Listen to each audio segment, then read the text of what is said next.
Warning, system anomaly detected. You are now accessing kernel panic logs, a real-time terminal for learning in public. This is your audio study guide. Concepts loading, execute.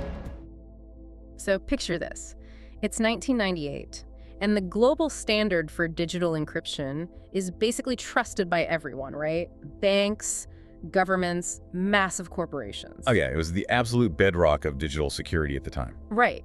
But then the Electronic Frontier Foundation, the EFF, they decide they want to prove a point. They build this custom machine called DeepCrack. Great name, by the way. Incredible name. It cost them about $250,000 to build, and this thing chewed through 90 million keys a second. Which is staggering hardware for 1998. Seriously. And in just 56 hours, roughly 2.5 days, it completely brute forced a DES encrypted message, just shattered it. Yeah, and in that one weekend, a 56-bit encryption standard that the whole world relied on was suddenly, publicly, and quite frankly, embarrassingly broken. And that's exactly why we're doing this deep dive today. Because you, the listener, you rely on encryption every single time you buy a coffee or send a text. Exactly. But do you know what actually happens when the underlying math suddenly goes from quote-unquote secure to crackable almost overnight? That 56-hour window really changed the entire trajectory of the industry. I mean, it took Cipher design out of this realm of purely academic theory. Right, like chalkboard math. Exactly, and made it this urgent practical crisis. The math behind DES hadn't changed at all since the 70s. The hardware just caught up. So today, we're peeling back the curtain on modern encryption. We've got a stack of cryptographic textbooks here, mainly Buchanan's Cryptography and Katz and Lindell's Introduction to Modern Cryptography. Heavy reading. Oh, very heavy. But our mission is to demystify what is actually happening inside the ciphers protecting your digital life. We're getting past the jargon to see why cipher design and key lengths are so critical.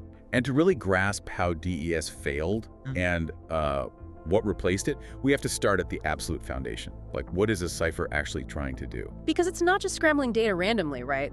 The sources point back to Claude Shannon in the 1940s. Yeah, Shannon is basically the godfather of information theory. He laid out these two mandatory design goals for any modern cipher: confusion and diffusion. Okay, let's break those down. Start with confusion. So confusion is about making the relationship between the secret key and the final encrypted data, the ciphertext, as complex and tangled as mathematically possible. Meaning, if I'm a hacker and I intercept your message, I can't just look at the frequency of the bytes and guess the key. Right. If you analyze it, you shouldn't be able to deduce even a tiny fraction of the underlying key. The algebraic path from the key to the output is completely obscured. Okay, so that's confusion. Then we have diffusion, which the textbooks also call the avalanche effect. Yeah, the avalanche effect is a great way to picture it. The rule here is that if you change even a single bit of the input, like flipping just 1 0 to a 1, that tiny, tiny alteration has to cascade and affect every single bit of the output. Exactly. Every bit. It's like, imagine dropping a single drop of concentrated red food coloring into a clear swimming pool. So that's a good visual. Right. In seconds, that one drop diffuses and the entire pool turns red. Just absolute chaos. But, and this is where I want to push back a bit, if the goal is to create maximum chaos, isn't the hardest part actually putting the pool back together again? Oh, completely. Because how do you make absolute unpredictable chaos perfectly reversible for the person who actually has the key? Like, how do you unmix the red dye? That is the core paradox of cryptography. Yeah. You need a function that acts like a one-way shredder, but somehow leaves a secret, elegant trap door to reconstruct the document. Right. Which seems mathematically impossible. It does, but the brilliant engineering trick that solved this for DES is called a Feistel network. A Feistel network. Yeah, it's a structure that lets you use a highly destructive, totally non-invertible mathematical function, but still perfectly reverse the encryption. Okay, how does that work? Because the sources say you start by splitting the data. Right, you take your block of plain text data and you split it right down the middle. You've got a left half and a right half. Then you take the right half and feed it into this really complex round function, along with a piece of your secret key. This is where all the messy, chaotic substitution happens. Okay, you completely mangle the right half. Exactly. But here is the trick.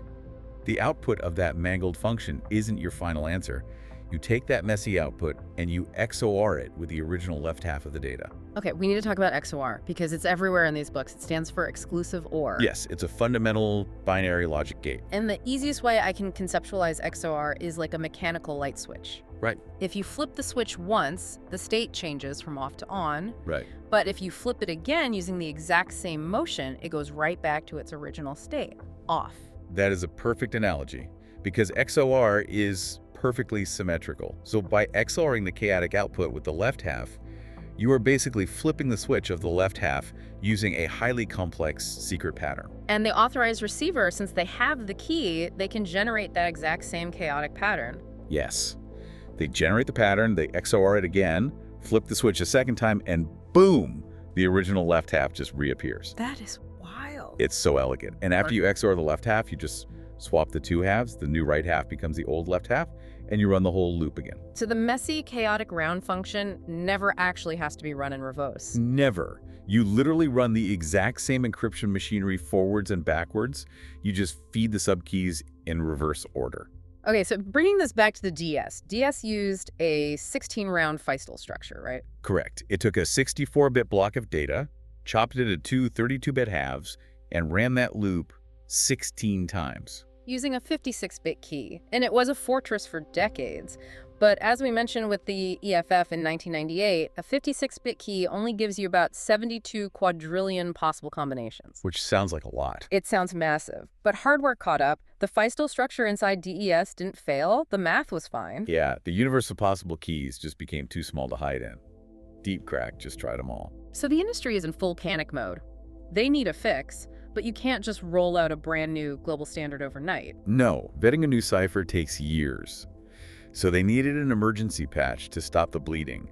And that patch was triple DES, or 3DES. Right, and I get the logic of 3DES as a stopgap, but man, mathematically, it feels so clunky. It was incredibly clunky. You're running a broken machine 3 times in a row. It feels like putting 3 cheap deadbolts on a door because you know the locks are bad. That is exactly what it was. You encrypt with key A, decrypt with key B, and encrypt again with key A. Which bumps the effective key length to 112 bits, right? Right. Which stops the EFF's brute force machine cold. It did. But the performance cost was absolutely brutal. Remember, DES was designed in the 70s to run on physical hardware circuits. Not as software. Right, so forcing modern software to run that hardware-optimized algorithm 3 separate times for every single block of data. It was incredibly slow. 3DES was literally a heavy, inefficient duct tape fix. And the internet is taking off, e-commerce is booming. We needed a true modern replacement built from scratch. Which triggered the Advanced Encryption Standard Competition, AES, hosted by NIST from 1997 to 2001. And this is where things get really interesting to me, because NIST does something that, on the surface, feels completely insane for national security. You mean making it an open competition? Yes, they made it totally public. They published the exact mathematical blueprints of every submission. They literally invited hackers, rival cryptographers, even foreign intelligence agencies to try and break them. Yep, open season. My gut instinct says keeping the algorithm a secret makes it safer. But the textbooks hammer home this concept called Kirchhoff's principle, which basically says my gut instinct is terribly wrong. It is terribly wrong, unfortunately. Kirchhoff's principle is a non-negotiable law in modern cryptography. It states that a system must remain secure, even if everything about the algorithm is public knowledge. Everything except the key. Exactly. The key is the only secret. If you rely on hiding the blueprints, which the industry calls security through obscurity, you are building a glass house. Because if one disgruntled engineer leaks the code, it's over. One leak, one compromised server, and your entire global infrastructure collapses instantly. You can't patch it. So by making the AES competition ruthlessly public, NIST ensured that the winning cipher could survive years of the smartest people on Earth trying to break it. Okay, so the winner that survives this gauntlet is a cipher called Rijndael, created by 2 Belgian cryptographers, Joan Damon and Vincent Rijman. Right, and Rijndael becomes AES. But looking at the blueprints for AES, they completely abandoned the Feistel network that DES used. They did. Rijndael uses a substitution permutation network, or SPN. SPN, how is that different? Well, remember how a Feistel network chops the data in half and only processes one side at a time? Yeah, the left and right halves. Right. And SPN architecture processes the entire block of data simultaneously. AES takes a 128-bit block and arranges those bits into a 4x4 matrix of bytes. which the textbooks call the state. Exactly, the state. And instead of swapping halves back and forth, AES just blasts that entire 4x4 matrix through a series of uniform mathematical layers over and over. Okay, let's walk through these layers, because this is how they actually achieve Shannon's confusion and diffusion. There are 4 distinct stages, right? 4 stages per round, yeah. The first is substitution. This uses components called S-boxes, and it is the primary engine for confusion. So what exactly is an S-box doing to the data? It takes every 8-bit byte in that matrix and maps it to a completely different 8-bit byte. But it's not a simple mathematical shift like just adding 5 to the number. Because that would be too easy to reverse engineer. Way too easy. S-boxes are highly nonlinear lookup tables. Nonlinear means if you plot the inputs and outputs on a graph, you don't get a nice straight line or a smooth curve. You get an entirely scattered, unpredictable algebraic mess. So the attacker can't build a formula to predict the output. Exactly. Total confusion. Okay, so after you substitute everything and create that confusion, AES triggers diffusion through 2 permutation stages. First up is ShiftRows. Right, ShiftRows. It looks at the 4x4 matrix and literally shifts the bytes in each row horizontally by different offsets. So the bytes in the individual columns get spread out and mixed into completely different columns. Exactly, it's horizontal mixing. And that sets up the state perfectly for the next stage, which is MixColumns. And MixColumns is the heavy lifter for the avalanche effect. Now, the math here gets pretty intense. The book mentions Galois fields. Yeah, MixColumns takes each vertical column of 4 bytes and applies an invertible linear transformation using matrix multiplication in a mathematical space called a Galois field. Okay, without forcing everyone to dust off their college algebra, what is actually mechanically happening to those bytes? Mechanically, it crushes the 4 bytes of a column together. It recalculates every byte so that its new value depends heavily on the values of all 4 original bytes in that column. So they are inexorably linked now. Exactly. And finally, the 4th stage is AddRoundKey, where you take the actual master key material and XOR it directly into the state matrix. And then you just run that whole 4-stage loop again. Substitution, ShiftRows, MixColumns, AddRoundKey. Over and over. Every round, the nonlinear S-boxes destroy the algebraic relationships, and the ShiftRows and MixColumns stages smear those changes across the entire matrix. So if I flip just one single bit in my input, it goes through MixColumns, cascades, gets shifted to new columns, goes through MixColumns again, and the whole 128-bit block is completely different in just a couple of rounds. It's an incredibly aggressive, highly efficient mathematical engine. It really is. But, and this is a massive but, having a flawless algorithm like AES is only half the story, right? Oh, absolutely. It's just a tool. Because AES is a block cipher, it encrypts exactly one 128-bit block of data at a time. If I'm streaming a gigabyte of video on Netflix, I have millions of these blocks. How do I stitch them together? And that brings us to the modes of operation. Honestly, this is where most real-world cryptographic failures actually happen. Yeah, the books really emphasize this. The classic textbook example of how not to do it is electronic codebook, or ECB mode. Oh, ECB. Yes. In ECB mode, you just chop your massive file into 128-bit blocks, and you run each block independently through AES using the exact same key. And to show why this is disastrous, the textbooks use this amazing visual concept called the ECB penguin. It's a great example. So imagine you have a digital image of a cartoon penguin on a solid white background. You chop that image into 128-bit blocks. You're going to end up with hundreds of blocks that contain nothing but identical white background pixels. Right, and if you encrypt all of those identical plaintext blocks with ECB mode, AES is going to output the exact same ciphertext block every single time. So the ciphertext blocks look like random noise, but it's the exact same random noise repeated hundreds of times. Exactly. So if you take that encrypted data and render it back out as an image file, the solid white background becomes a solid background of static. But it's uniform static. Yes. And the black pixels of the penguin become a totally different color of uniform static. So you can literally look at the encrypted image and see the perfect outline of the penguin. Which is insane. It completely fails to hide the data patterns. I like to think of it like taking a highly confidential corporate document and translating it word for word into an obscure language, but you don't change the formatting. Right? So even if I don't speak the language, I can still see the bullet points, I can see the paragraph breaks, I can count how many times a specific encrypted word shows up to guess if you're talking about a lawsuit or a merger. the pattern is totally exposed. Exactly. So to eliminate those repeating patterns, cryptographers came up with cipher block chaining, or CBC mode. Okay, CBC, how does that fix the penguin? CBC guarantees that even identical plaintext blocks will produce completely different ciphertext blocks. The way it does this is by taking plaintext block number 2 and XORing it with the encrypted ciphertext from block number 1 before it even goes into AES. Oh, so you're mathematically chaining them together. The encryption of the current block is heavily randomized by the noise of the previous block. Exactly. But wait, what about the very first block? There's no previous block to XOR it with. Great question. For the first block, the system generates a random chunk of data called an initialization vector, or HIV. That 5e serves as the chaotic starting point. So because every single block gets XORed with the cascading noise of the block before it, you could feed CBC an image with 1 million identical white pixels, and every single ciphertext block will look wildly different.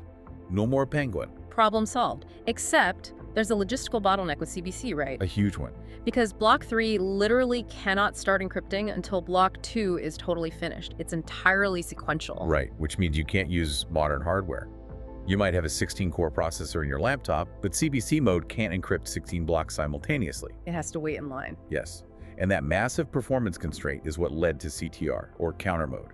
And CTR mode blew my mind when I read about it, because it completely changes how we use AES. It really does. Instead of feeding your sensitive plaintext data directly into the AES cipher, CTR mode feeds a simple counter into AES. A counter, like 1, 2, 3. Basically, you take an initialization vector, append the number 1 to it, and encrypt that. Then you encrypt the IV with a 2, then a 3, and so on. So AES is just encrypting this totally predictable sequential counter, which generates a continuous stream of random-looking noise. Exactly. CTR turns AES from a block cipher into a stream cipher, and then you just take that stream of noise and XOR it directly against your actual plaintext file. And the genius of that is the parallelization. Oh, completely. You don't have to wait for block 1 to finish to process block 1000. The processor knows the input for block 1000 is just the IV plus the number 1000. So your multi-core processor can spin up thousands of counters at once, generate the noise stream instantly, and XOR the whole file in parallel. It is lightning fast. So CTR mode is secure, it's parallelizable, it's incredibly fast. But if you look at your browser or your VPN right now, the standard isn't just CTR, it's AES 256 GCM. GCM, Galois counter mode. Why did we need GCM if CTR was already so good? Okay, this brings us to a critical distinction in system design that people often get wrong. The difference between confidentiality and authenticated encryption. Okay, break that down for me. So CBC and CTR modes provide excellent confidentiality. They scramble the data beautifully. An attacker cannot read your message. However, they do not inherently guarantee the integrity of the data. Meaning they can't prove someone hasn't tampered with the file while it was traveling across the internet? Precisely. If a hacker intercepts your CTR encrypted message, they can't read it, but they can blindly flip a few bits in the ciphertext and forward it to the receiver. And when the receiver decrypts it, those flipped bits turn into corrupted data, which the receiver might just assume is a network glitch. Or, worst case, the flipped bits subtly alter the actual meaning of the message. And that exact lack of integrity checking led to a devastating class of exploits called padding oracle attacks. These mostly targeted CBC mode. Padding oracle attacks, how do those work? In a padding oracle attack, the hacker intercepts the ciphertext, subtly tweaks a byte near the end of the file, and sends it to the target server. The server receives it and attempts to decrypt it. But because the hacker messed with it, the math doesn't line up correctly at the end of the file where the padding is. Right. And what does software do when things don't line up? It throws an error. The server automatically sends a specific padding error message back to the attacker. Ah, and that error message is the oracle. That's the oracle. The attacker doesn't even need your secret key. They just sit there systematically flipping bits in the ciphertext and watching the server's error responses. Wow. By observing which flipped bits trigger a padding error and which ones don't, the attacker can mathematically reverse engineer the underlying plaintext byte by byte. They weaponize your own server's decryption process against you. That is terrifying. It really is. And GCM was adopted specifically to shut those active tampering attacks down for good. Because GCM provides authenticated encryption. Exactly. GCM uses the exact same fast parallel CTR mode we just talked about to scramble the data. But it adds a second layer, It calculates like a complex mathematical tag like a cryptographic fingerprint over the ciphertext using the lowest field multiplication. So the ciphertext and this authentication tag travel across the internet together. Yes. And when the recipient system gets the package, it does not immediately try to decrypt it. First, it recalculates the tag based on the ciphertext it just received. And if the hacker flipped even a single bit in transit? The tags won't match. And if they don't match, the receiving system instantly drops the entire message. It rejects it before decryption even begins. Completely neutralizing the Oracle attack. There are no error messages for the hacker to watch. None. It guarantees the absolute secrecy of the data and the absolute integrity of the transmission. That's why AES GCM is the undisputed gold standard right now.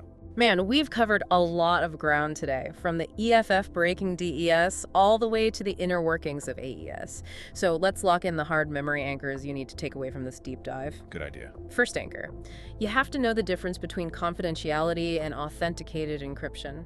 CBC and CTR modes only provide confidentiality, which leaves them vulnerable to active tampering. GCM mode gives you authenticated encryption, guaranteeing the data hasn't been touched. Spot on. And the second anchor is the key sizing. AES is deployed in 3 standard sizes: AES 128, AES 192, and AES 236. Right, and those numbers dictate the length of the master key, but they also dictate the physical structure of the algorithm itself, right? Yes. AES 128 runs that whole SPN matrix through 10 rounds of substitution and diffusion. AES 192 uses 12 rounds, and AES 256 uses 14 rounds. So the larger the key, the more rounds of confusion and diffusion the data goes through, making brute force attacks exponentially harder. In fact, as it stands today, AES 256 is considered functionally invincible. You could run all the classical computing power on Earth for the lifespan of the universe, and you wouldn't make a dent in an AES 256 key. Right. Against classical computing architectures, that is entirely true.